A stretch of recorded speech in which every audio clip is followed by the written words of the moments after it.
पञ्चाननाभ्यभव षण्मुखवासवाद्याः त्रैविक्रमादिचरितम् विबुधास्तु वन्दी भाषापतिः पठति वासरशुद्धिमाला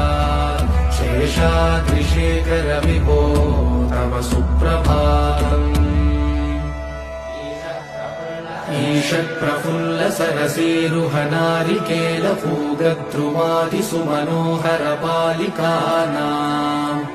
आवादिमन्दमनिलः सह दिव्यगन्धैः शेषाद्रिशेखर विभो तव सुप्रभातम्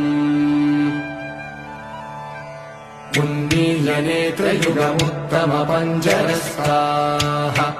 पात्रावशिष्टकदलीफलपायसानि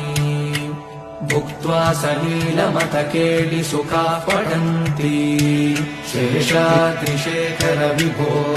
तव सुप्रभातम्